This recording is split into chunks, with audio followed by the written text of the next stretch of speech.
हमारा भारत एक ऐसा देश है जहां अध्यात्म में आस्था रखने वाले लोग बसते हैं। भारत मंदिरों का देश है और यहाँ कई ऐसे विशिष्ट धाम हैं जहां पर भक्तों का तांता हमेशा लगा रहता है। आज इस वीडियो में हम आपको भगवान शिव के सोमनाथ ज्योतिर्लिंग का महत्व व विशेषता के बारे में विस्तार से बताएंगे। सोमनाथ ज्योतिर्लिंग भारत के गुजरात में स्थित है। यह ज्योतिर्लिंग गुजरात के सौराष्ट्र नामक क्षेत्र में स्थित है। यह तीर्थस्थल भगवान शिव के 12 ज्योतिर्लिंगों में से पहला माना जाता है। यहाँ पर माना जाता है कि देवताओं ने पवित्र कुंड बनाया था जिसे सोमनाथ कुंड माना जाता है। इस कुंड में स्नान करने से व्यक्ति के मनुष्य के या किसी भी जीव के सारे पाप नष्ट हो जाते हैं और वह मृत्यु जन्म के चक्र से मुक्त होकर मोक्ष को प्राप्त करता है। मित्रों, सोमनाथ ज्योतिर्लिंग का उल्लेख ऋग्वेद, शिव पुराण, स्कंद पुराण, श्रीमद् भगवत गीता में भी मिलता है। इससे हम यह अनुमान लगा सकते हैं कि यह मंदिर कितना पुराना हो सकता है। आपको बता दें कि यह प्रसिद्ध तीर्थधाम ऐसी जगह पर स्थित है जहां अंटार्कटिका तक सोमनाथ समुद्र के बीच एक सीधी रेखा में भूमि को कोई भी हिस्सा नहीं है। इस मंदिर के निर्माण से कई धार्मिक और पौराणिक कथाएं जुड़ी हुई हैं। ऐसा माना जाता है कि इस मंदिर का निर्माण खुद चंद्रदेव सोमराज ने किया था, जिसका वर्णन ऋग्वेद में भी मिलता है। सोमनाथ मंदिर के समृद्ध और अत्यंत वैभवशाली होने की वजह से इस मंदिर को कई बार मुस्लिम आक्रमणकारियों और पुर्तगालियों द्वारा तोड़ा गया, तो साथ ही कई बार इसका पुनर्निर्माण भी हुआ है। इस मंदिर से एक बेहद प्राचीन एवं प्रचलित धार्मिक कथा भी जुड़ी हुई है, जिसके मुताबिक चंद्रदेव यानी कि चंद्रमा या फिर सोमदेव ने राजा दक्ष प्रजापति की सभी 27 पुत्रियों से शादी की थी। चंद्रदेव की सभी पत्नियों में सबसे ज्यादा खूबसूरत रोहिणी थी, इसलिए चंद्रमा उन्हें सबसे ज्यादा प्यार करते थे। वहीं सम्राट दक्ष प्रजापति ने जब अपनी ही पुत्रियों के साथ भेदभाव होते देखा था, तब उन्होंने पहले चंद्रदेव को समझाने की कोशिश की, लेकिन चंद्रमा पर इसका कोई प्रभाव नहीं पड़ा, जिसके बाद राजा दक्ष में अपने अन्य पुत्रियों को दुखी होते देख चंद्रदेव को क्षयग्रस्त हो जाने का अभिशाप दे दिया और कहा कि उनकी चमक और तेज धीमे धीमे खत्म हो जाएगा। जिसके बाद चंद्रदेव राजा दक्ष के अभिशाप से काफी दुखी रहने लगे और फिर उन्होंने भगवान शिव की कठोर आराधना करना शुरू कर दिया। इसके बाद भगवान शिव चंद्रदेव के कठोर तप से प्रसन्न हो गए और न सिर्फ उन्हें अमरत्व का वर प्रदान किया, बल्कि उन्हें राजा दक्ष के श्राप से भी मुक्त भी किया। साथ ही ये भी कहा कि कृष्ण पक्ष में चंद्रदेव की चमक कम होगी, जबकि शुक्ल पक्ष में उनकी चमक बढ़ेगा। अर्थात चंद्रदेव से भगवान शिव ने ये कहा कि 15 दिन उनकी चमक कम होती चली जाएगी, जबकि 15 दिन उनकी चमक बढ़नी शुरू हो जाएगी और हर पूर्णिमा को उन्हें पूर्ण चंद्रत्व प्राप्त होता रहेगा।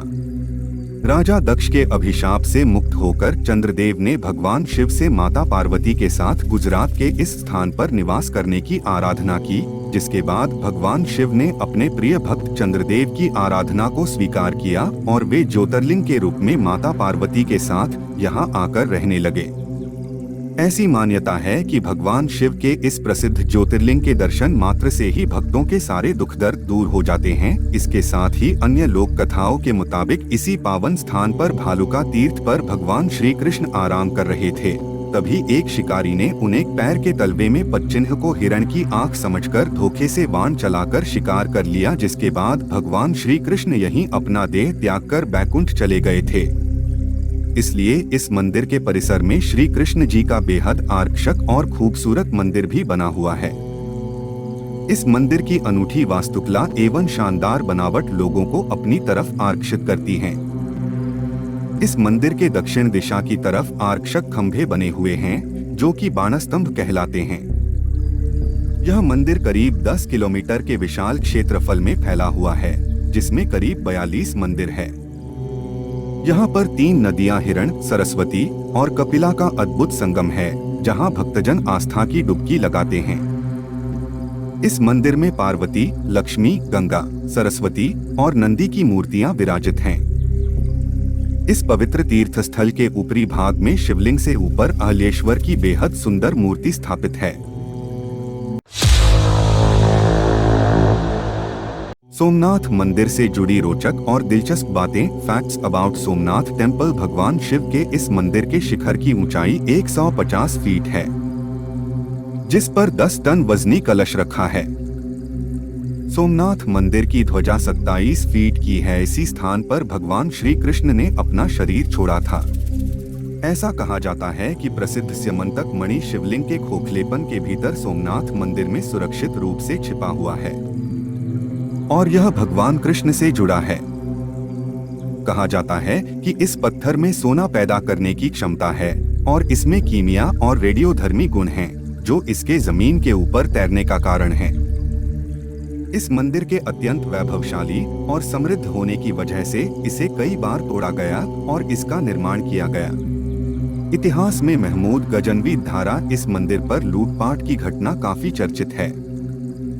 ऐसा माना जाता है कि इसके बाद ही यह मंदिर पूरी दुनिया में प्रसिद्ध हो गया। मंदिर 4 चरणों में बनाया गया था। स्वर्ण भाग का निर्माण चंद्रदेव ने किया था। चांदी के खंड का निर्माण सूर्यदेव ने किया था। चंदन से बने लकड़ी के हिस्से का योगदान श्री कृष्ण ने किया था। पत्थर की संरचना भीमदेव नाम के एक राजा द्वारा बनाई गई थी। सुरक्षा के लिहाज से मुस्लिमों को इस मंदिर के दर्शन के लिए विशेष अनुमति लेनी पड़ती है। इसके बाद ही उन्हें यहाँ प्रवेश दिया जाता है। ऐसे पहुंचे सोमनाथ मंदिर। How to reach Somnath temple. वायु मार्ग के द्वारा मंदिर से करीब 55 किलोमीटर दूर स्थित केशोर एयरपोर्ट है, जो कि मंदिर से सबसे पास है। यह एयरपोर्ट सीधा मुंबई से जुड़ा हुआ है। इस एयरपोर्ट पर पहुंचने के बाद बस और टैक्सी की सहायता से आसानी से सोमनाथ मंदिर पहुंचा जा सकता है। रेल मार्ग के द्वारा सोमनाथ मंदिर के सबसे नजदीकी रेलवे स्टेशन वेरावल है, जिसकी सोमनाथ मंदिर से दूरी 7 किलोमीटर है। सोमनाथ मंदिर के दर्शन मात्र से भक्तों के सारे दुख दर्द दूर हो जाते हैं एवं उनकी सभी मनोकामनाएं पूर्ण होती हैं। आशा है कि आपको सोमनाथ मंदिर के बारे में यह वीडियो उपयोगी लगेगा। अगर आपको यह वीडियो पसंद आया तो कृपया शेयर करें। हमें बताएं यदि आपको मंदिर के बारे में इस वीडियो में कुछ ऐसा दिखता है जो सही नहीं लगता है और आपके पास मंदिर के इतिहास के बारे में अधिक जानकारी है तो इस वीडियो में सुधार के लिए सहायता करें।